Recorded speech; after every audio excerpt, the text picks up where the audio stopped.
Andaria are a fintech company providing embedded finance solutions. They've got license to operate in the EU, the UK. They employ over 60 personnel, but more than that, they are pioneers of financial inclusivity, and their mission is to redefine the landscape of payment solutions, crafting a seamless and integrated experience. And it's based on 3 pillars. They're known as smart, simple, and secure. This is another Fireside Chat for you. It's brought to you in partnership with Andaria, so please welcome Nirav Patel, who is CEO of Andaria. He'll be speaking to Simon Cummins from Odgers Berndtson.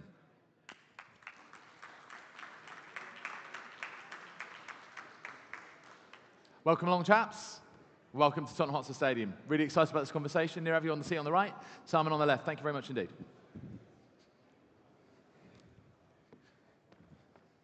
Ladies and gentlemen, good morning.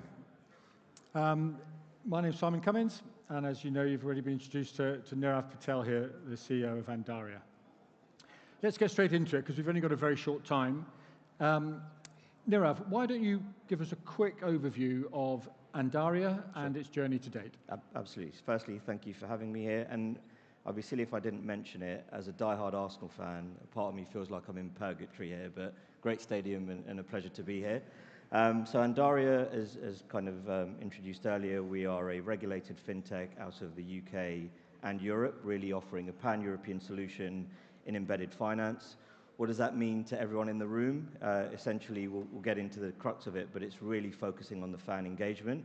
Over the past few years, we've really been building out our solution from a technology standpoint, really with a focus on kind of inclusivity, as we touched on, really engaging our core customer base, be that the football club and downstream to the fan base.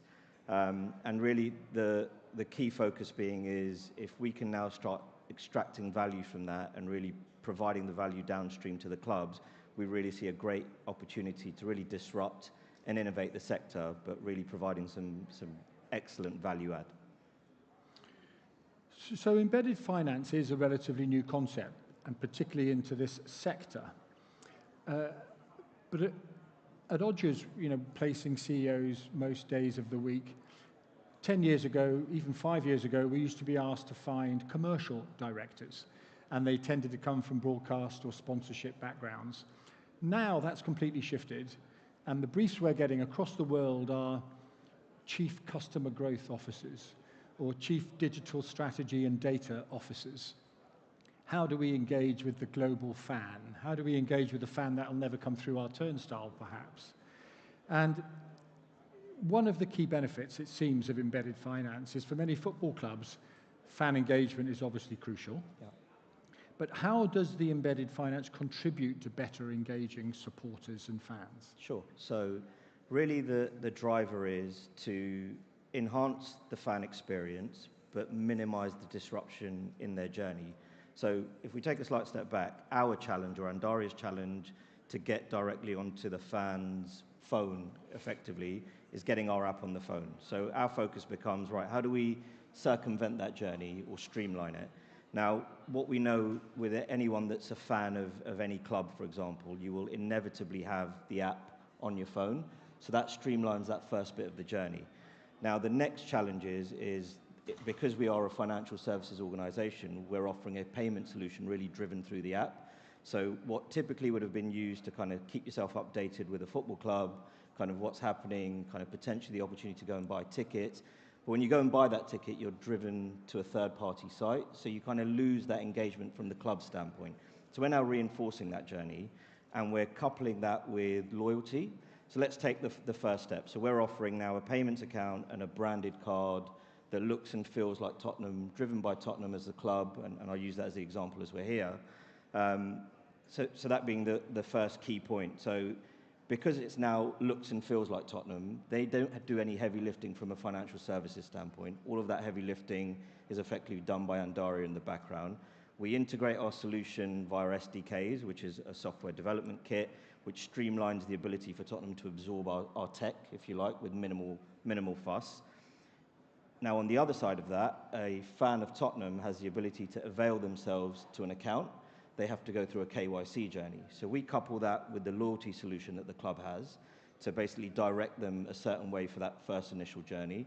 So you offer a rewards program which reinforces the proposition to go through this KYC process. Once you've got that, you've got a payment account and you've got a card.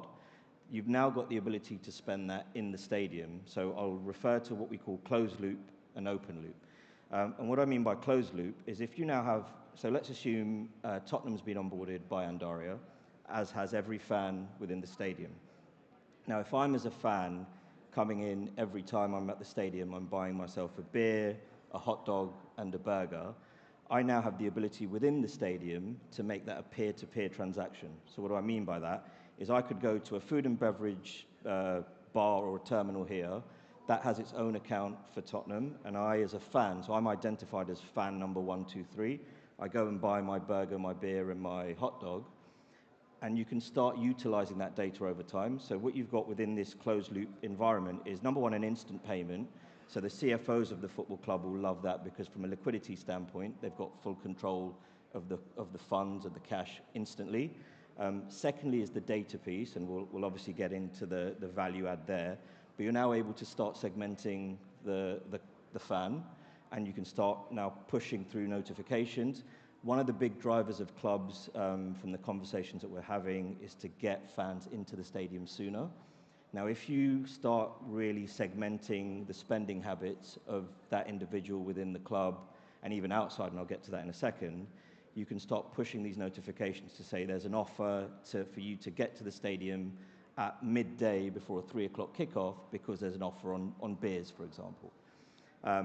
That also can then start driving operational efficiencies because if you know, as you're capturing the data, you're now capturing when certain items are being bought, how they're being purchased, you can then also start segmenting family. So you start getting to another driver for a lot of clubs is you tend to have an aging fan base, and it happens to most clubs, but a lot are not really strategizing about how they can start evolving that next generation and start bringing them in. So now myself with 2 kids and my wife, if we're at the game, while my children may not have kind of identification from a fan perspective, you know that if I'm buying a kid's meal or a juice, you now know that there's 2.4 children here, and now the notifications can start evolving. So we'll then go and capture that data to let the club know, like, you should maybe start thinking about how you utilize this family base. You've got a couple of kids who are kind of coming up to 16, 17, potential fans that kind of carry on the journey. I mean, we're literally at the tip of the iceberg with this, and that I've only got to kind of closed loop solution. The other side of it is we are a principal member of MasterCard and Discover, so that gives the ability to spend outside of the stadium as well. So there is a really value add on kind of how, from a community standpoint. So let me give you the example of typically before a game, you'll have cohorts of fans probably gathering at pubs, especially in the UK. It's definitely from a UK standpoint, you go to your usual pubs. Now, if you know that, I don't know, 20% of the fan base is spending at the pub round the corner, there's a commercial tie-up from a community aspect to really drive an affiliation with your local pub. I mean, even a silly example is if you know that 50% of the fan base is eating at McDonald's 2 hours before the game, we can provide that value and data value to the commercial arms of the football club to say, guys, it's maybe worthwhile you guys having a chat with McDonald's to think about a marketing commercial tie-up. I mean, the use cases are insane in my opinion. I think the other challenge with fan engagement is, or maybe digital strategy, is it's very fragmented. We talked about it a little bit earlier. And it's fragmented because there are so many providers in the space. And I think the way to approach that from a strategic standpoint for clubs is to really look at kind of looking at things from I guess within the bubble and how you can maintain control rather than making it all fragmented. Easier said than done, and usually the approach is let's go for an omni-channel provider. But I think what happens with that is you lose the fan engagement piece. So for us, or for me as a fan, really, I kind of looked at this through the lens of a fan first and foremost, is how do we disrupt and make this more efficient, provide the value add not only for the fan, but also for the club. So that's kind of the fan engagement piece. So it's a win-win on both sides. Basically, the club are getting the information they want to leverage their revenue, but the fan is having a holistic solution for their purchasing. And they're developing a deeper relationship with the club, getting their loyalty points, which then they can use directly through their app. That's fascinating. So look, you mentioned data briefly. Sure. Data, the new goal, data insights. Everybody's talking about how do you, first of all, capture intelligent data that's meaningful and accurate, but then once you've got that data, how do you own it rather than a third party owning it? Then once you've cracked that, how do you then leverage it? So how does embedded finance develop that whole data ownership piece for the club, and how does it work for the fan? Sure, great question. I think the place to start is how is it set today? So typically, when an FS provider, let's say a payments partner, comes to a club, the journey for the fan is typically they're diverted to a third-party application. So it may have the branding of the club, but effectively you're disrupting the journey of the fan.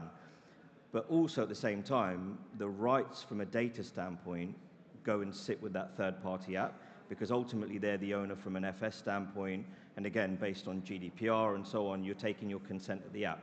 So the ownership of that data, subject to the consent of the fan, will sit with that third-party app. What Embedded does, first and foremost, is it integrates into the existing football club's app. So you still have the opt-in process from a GDPR standpoint, which is key, and you can't circumvent that, so you have to have buy-in from the fan. But the fact that it's now driven by your club means your fallout rate is not completely eliminated, but it's minimal in comparison to a third party. So I think that's a really key trigger point. It's a club that you've always followed and you always will follow, and now if they're kind of telling you to slightly evolve the journey, but also incentivizing you with a loyalty or rewards platform that you can then re-spend back in the club, the consent piece just becomes a tick in the box exercise. So the data ownership there, and this is key, will sit within the club, but it's on a tri-party basis. So we are the or the financial services provider, so it'd always be on a tri-party basis. Now this is where the closed loop and open loop gets interesting. So anything closed loop wise within the stadium is much more freely available to the club. So we can segment the client down to the fan number, down to what they're spending, at which terminal, at what time, kind of all of that information. And then we can start dissecting that and work with the club's kind of data insights team to really kind of extract and utilize that data in a smart way. We'll present it in a kind of very set format, but the way you can kind of manipulate that and play with that data to make it meaningful is an exercise that we'd run through with the club. And I think that's a really exciting piece. The open loop is a little bit more kind of anonymized, so you get more wholesale value in the data on open loop spending. So as I mentioned, card spend at the McDonald's. So what we can give you is that actually utilizing any of the, let's just say the Tottenham cards, they will spend at McDonald's of X. So it's more anonymized. You can't quite segment there. And that's mostly driven by kind of what the scheme can and can't do for you. There is some talk about kind of things evolving to the extent that we can see exactly what's been purchased within a store, but I think we're a way off that from a card scheme standpoint. So I think really our value add is data, intra-stadium spend, and in the vicinity on a closed loop basis. So the key distinction is anything outside of the stadium is typically tapped on via your card. Anything in the stadium, we utilize a peer-to-peer mechanism. That can be as simple as a QR code functionality. It's really easy to bolt on to existing systems. And what it doesn't do is it doesn't remove the ability to pay with your card. So that's also a key factor for clubs because of tie-ups with existing financial services providers. So we don't want to go in there and say, no, you should stop doing this. We want to complement and effectively provide a tertiary avenue to go and utilize a payment. But if the driver is data, what you then say to your fan is, right, every time you're going, rather than using your card, use your QR code, and what we'll do is give you an extra 10 loyalty points. So the cost of acquisition for the club becomes reward points. Reward points can be translated into a purchase at the stores or whatever it might be, or a discount on your next meal. But that's how we kind of really drive the fan to really help kind of make it a self-fulfilling prophecy. Because if the fan's not going to utilize a QR code, you're not necessarily getting the utilization of the data, so you need to make sure there's a mechanism there to keep them incentivized. And I guess going back to the dreaded opt-in or opt-out tick boxes that we all Sure. experience, I guess if you know what you're ticking is a box that gives your club the right to push stuff to you, That's the big... you're going to welcome it, as Exactly. opposed to ticking the box for MasterCard to push stuff to Yes, you. So absolutely. And I think that's the key driver. Because it is a club, I say there's nothing more tribal than a sports fan, and I love that line because it's so inherently true. And what I mean by that is you will follow your club come rain or shine. And now that they're, as I said, if they're asking you to slightly evolve your journey, but I think the key piece at the same time is incentivizing them. If you kind of flat out went, no, we just want you to opt in and there's no upside or no benefit, then kind of why am I doing it? There's still a bit of a hurdle there. But if you couple it with an incentive, the barrier to entry kind of hits the floor. yeah. And lots of people ask what seems a naive question, but actually the obvious one to ask is, once you've captured this data, Tottenham Hotspur, presumably we all know that data then is a certain demographic, it's a certain type of individual, therefore that data's valuable to your sponsor and your partner or other third parties. That's where it starts getting that's very, how very you can interesting. leverage that ownership, I guess. And this is it. This now, so once you're segmenting the client, you now have the ability to really go to a sponsor and say, look, this is our value add, and really put a meaningful value on it. So from a commercial standpoint, the value proposition can go through the roof ultimately, because if you've now got the ability, I'm trying to kind of think of an example, but I don't know, something in the, I mean, let's take an Apple scenario, so phones or whatever it might be. If you know your demographic is young professionals that have the liquidity or the affluency to want to go purchase a phone, you can start bringing in your partner to that demographic. So again, there are so many ways to segment, and you can be very specific, but you also, not just the fan engagement now, you can start evolving this into the supplier network. Yeah. So you can now start segmenting the supplier network to make it much more meaningful for your fan base. And now if the rewards and loyalties can be linked to your partners and your sponsors, you can see how this kind of just starts to flow. Yeah. Exactly. Lots of CFOs, CTOs, even CEOs I talk to are kind of scared of, A, the complexity of bringing in another system, or Sure. what appears to them as another bit of technology they might need to bolt on or try and integrate. And so the complexity of the actual tech scares people sometimes. Sure. And also they think that's going to be a big cost to bring in another tech platform. Absolutely. How debunk that myth for us? Sure. So actually, if it's I wouldn't call it a myth. It's Right. actually true, but we've found actually quite a neat solution for it. So day one, we are very much focused from an API integration standpoint. It's where we were. What that means for the club is effectively a tech resource, and I'm talking about kind of really getting in. So let's assume everything's been agreed. You now need a tech resource internally to absorb those APIs, and that comes with its own challenges and hurdles. And I think that's something that needs to be navigated. So we took a holistic view of that, and look, the rate of change of where technology is going, there is a solution out there that definitely simplifies it. So I touched on it earlier. So it's a software development kit. What that does is it encapsulates all the value adds from our point of view. So if you call it onboarding of the fan, the payment solution of the fan, the verification that the person who's logging in says who they are, we box these out into software development kits. So what it means for the club is all they have to do is go and absorb these boxes into the app, and all they then have to worry about is how that looks on the front end. So it minimizes the tech resource that they need to get this over the line. To touch on your earlier point is, right, is this going to disrupt my existing technology?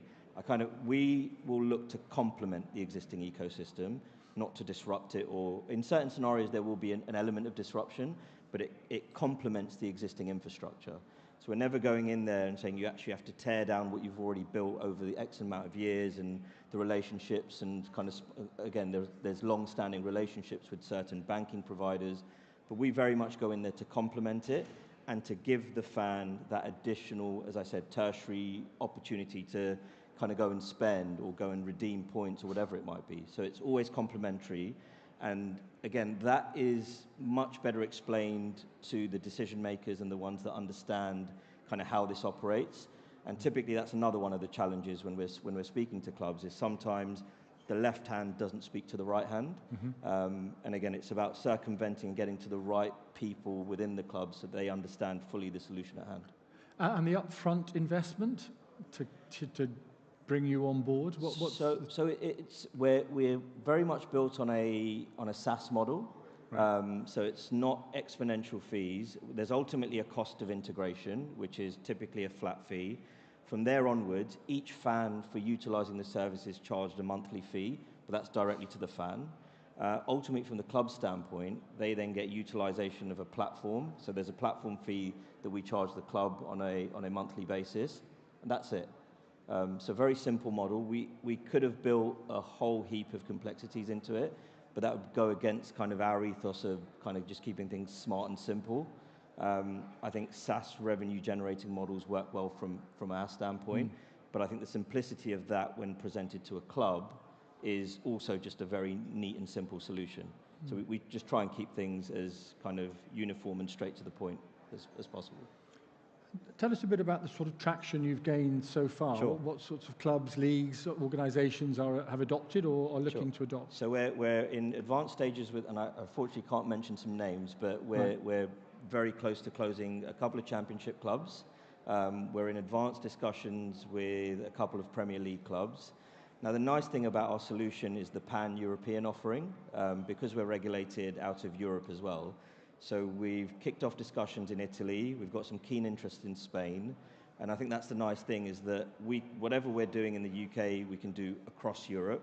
And we can also work wider than just the football clubs. And what I mean by that is there are, and naturally within any industry, you get kind of spin-offs that kind of support the industry. A really good example is there's an outfit in Greece and Cyprus, and they look at the administration for around 300 football clubs. Now, we're working with them, or very closely working with them, to integrate our solution there, and that gets us from 0 to 300 clubs very quickly, but also downstream then to kind of their entire fan base. So that's kind of the engagement that we're looking at. I think the other nice thing about this space is football is one industry. We can lift and drop this arguably into any sport at any level, and I mean from youth through to kind of outright professional. We can hit every tier and really provide some value add. I mean, we touched on rugby a little bit earlier. There's definitely a proposition there. In terms of this room, I really see the value and the benefit, and I think for us, if we get the opportunity to speak to those kind of, be it the kind of digital strategic officers that are in the space, we can really provide some value add. It strikes me as well that it's what the fan might expect now as well of the experience of live entertainment. Sure. And particularly if you think about everybody wanting the next generational fan, and we've all seen consultancy reports now about the 18 to 25-year-old cohort and how they're disengaging with some more traditional sports and re-engaging or engaging for the first time with newer sports. Yep. And so presumably that expectation now in the technology user wants it to be holistic. They want it to be simple. They don't want multiple touch points. That's exactly right. And I think even one further to that is you don't now have to have ever visited the stadium to still gain the fan experience. And that's key. So what you're now not only doing is kind of, yes, you've got your market in terms of those that are coming to the games, but now via the app, we can offer a global solution. So let's just keep it very simple in terms of, I don't know, let's say United's following in Europe, for example. We can now, through our licensing setup, get United fans in Europe signed up to the United app, offer the same solution, but they're doing it in Europe, sat in their seat in France, wherever they may be. We can do exactly the same with a partner we have on the ground in the US. So a big drive for the Premier League clubs is the US market. So we've got a partner that can offer, so we're effectively the tech solution there, but we've got a partner on the ground that holds the licensing that allows us to really go and segment the fan base in the States. So if you look at what happens at pre-season, there is a big drive for the US market. It's a huge captive audience that watches the Premier League, for example, on a very regular basis. And a lot of the clubs are driving, and even vice versa, investment coming into the clubs. If you've seen the influx of US investors coming in, there's definitely another opportunity there. So that capturing the global audience is on our roadmap in terms of what's coming up in the future. So we're set from a European, UK standpoint, and we're growing that into the US, and then beyond that, we're looking at the Middle East with what's happening in Saudi and specifically, and even further afield into Asia, where you've got, again, arguably more than half the world's population sat on that side of the world. So that's kind of our trajectory, but to ensure that that global element allows you to not have multiple touch points as a fan. If you are a fan of Arsenal, you have the ability to be driven through the app, and you can get all the news and feed and experience that you want kind of driven through the Arsenal app. That's key for Arsenal, key for any club, but also very key from a fan engagement point of view. Fascinating. Yeah, again, most clubs want to engage with that fan that won't visit Manchester or London or Barcelona or wherever, but still want an engagement with the club. Exactly. Yeah. And I think it's if you're not engaged, well, you want to engage with the fan and then get them utilising the assets of the club. So be it buying the shirt, having the ability to buy that shirt, but also be rewarded for it. Or maybe you do it in a way that allows them to get to a game where you're, and again, one of the other things that and we didn't have this discussion, but at some point there will be games being played during the on-season out in the States. I think it's a matter of time before that comes, but that allows you, again, to start segmenting that captive audience base that you've already got, and now you can start kind of seeing, right, there's some real traction for us to go and play a game mid-season in Arizona, I'm inventing. But there's a real value add because you've captured the data, you've captured the fan base, you know that 60,000 fans will roll in and watch this game. So you can see, again, from a commercial point of view, there's some real value to be had. I remember when the All Blacks played Ireland in Chicago, whatever it was, a phenomenal success. Yeah. So people, again, sometimes are wary of adopting technology because they fear it's moving so fast, it quickly gets out of date or replaced with a second or third or fourth generational platform or model. So talk to us a bit about that longevity of this particular technology, and then also what innovations are you now seeing, or how will this develop, do you think, in the upcoming months? What's out there that's going to be new on the block? Sure. So I think the SDK solution that I mentioned, the software development kit, that puts the burden of keeping things updated with us as the financial technology offering. So we will always take that burden. What does that mean for the club? Ultimately, that you, as the SDK evolves, there is no meaningful change on the front end. It just updates. So our technology in the background is held with us, and we'll do all the heavy lifting. So that's a really nice solution. So not only does it help from a cost standpoint, but in terms of growth and evolution and innovation that's coming, we're at the tip of that, and we've got that kind of the tip of our fingers, if you like. So we'll continually evolve the solution to ensure that it is state-of-the-art, it's secure. So that's another angle, right? When we're talking about a fully digital offering, is cybersecurity. So that's, again, one of our kind of our key ethos, if you like, is to ensure that we maintain that, and that was something that is constantly evolving. So that's just a kind of a bit of a snapshot as to kind of what we do from a technology standpoint. In terms of innovation in the space, I think kind of putting on Andaria, our first port of call is really the fan engagement piece. You can see how that evolves into the sponsors and the partners piece within the club's ecosystem. We also see that evolving into the transfer space.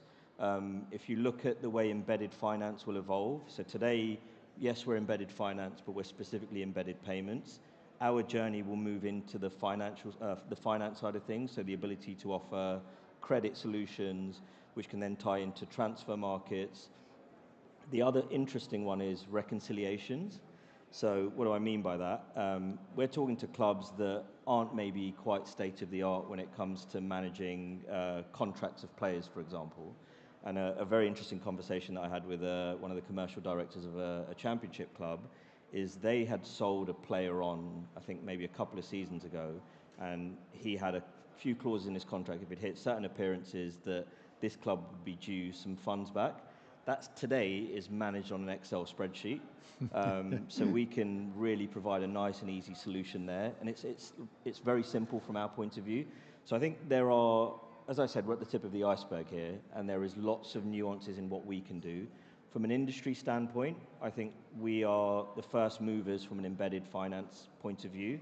I think those clubs that can understand this, can grasp this reasonably in a good time frame, will be ahead of the curve in comparison to their competition. It's for me, if you look at the market as a whole, we're talking about, I think, $30 trillion in 10 years. It's very, very sizable, and there's plenty of room for competition. The nice thing is that we're a bit of a kind of standard bearer from a B2B2C standpoint, so really consumer facing. We're probably one of the first ones actually making some noise in the space. Fantastic. You mentioned their cybersecurity. That's come up as well in quite a few discussions. Yeah. What information do you give to what app, and how secure is that?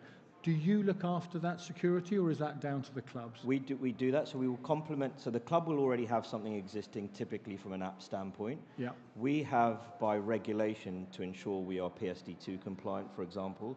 So we have to ensure that from a regulation point of view, we tick all of the boxes. So actually what we're doing is we're enhancing the security of the football club's existing app. So it's complementary, but we do all of the heavy lifting there, because the burden to the regulator will sit with us. So therefore, we want to ensure that that data is protected. Whoever is logging in is who they say they are. So that was actually one of the early challenges we found within the embedded model, because of something called a man-in-the-middle attack. And I'll try not to get too geeky here, but if I log into the app, Arsenal, let's use Arsenal. Arsenal have to, number one, we have to verify that it's me logging in. So we create an SDK solution that effectively circumvents the Arsenal app because they're utilizing financial services. So they come into us, we do the multi-factor authentication, and that confirms that Nirav actually is the right person logging in here. Yeah. And then we can open them up to the app to allow them to make financial transactions. Very, very interesting. Yeah, So, Nirav, what advice would you give to the people in the room, people who are considering this, not quite, perhaps technically as knowledgeable as you? Sure. You will talk to these people and hear the blockers. Sure. You'll hear the pushbacks every day. Yeah. So what would be the general advice from you as to just consider this? My advice especially in the discussions that we've had today, I think, as I said earlier, the left hand doesn't seem to speak to the right, the right hand in many situations. So I think there's one key challenge. But I think the other one is really get an understanding of the digital ecosystem. So whether you take we take a very consultative approach. So we kind of go in there and really understand what is it that the club has, what is it missing, and really then have you thought about kind of who you're using as an acquiring partner, because if you're using a certain one, there's maybe certain limitations. So I think that's the key, is really understanding your digital landscape and not necessarily just fragmenting it into smaller sections, because what that does is just create inefficiencies, and the impact of that is not only on the club, it's on the fan, which if you're effectively then trying to segment and utilize the data, you're kind of shooting yourself in the foot. So the view is, look at the landscape, take stock. I mean, even asking the silly questions, there's no such thing as a silly question, but ultimately it's finding the right consultative partner to do that with you, and then ultimately really decide, right, what is out there in the market. That's the other thing we also ask all the clubs to do, is actually go and look at what's out there. It doesn't have to be us, but I'm pretty confident in saying the way we do it is better than the others, or better than our competition. But we never want to be that hard sell. I'd much rather go in and they kind of do this of their own accord, but really understand the value add. So the advice would be get your CFO talking to your CTO, talking to your Chief Customer Growth Officer, and looking at this particular offering as a holistic win-win for the club and the fan. That's it. And you hit the nail on the head. It's the decision makers in the room are the key. So if you've got your CFO, if you've got your digital strategy officer, your CTO, kind of anyone in the tech kind of finance space, if you can bring them together in the room, I mean, we can really present the value add from our point of view. It's them, they will get it. And when they're talking to each other, they'll kind of see the value between the two. That's really the nail on the head. Phenomenal. Well, Nirav, thank you. I'm afraid that's the fastest half hour I think I've experienced in ages. Incredibly rich content, fabulous insights. I'm sure we'll all take some takeaways away from this discussion and consider what we're all going to do about that in the future. I look forward to using more of your white-labeled apps. Absolutely. Thank you very much for your time. Nirav Patel. Thank you.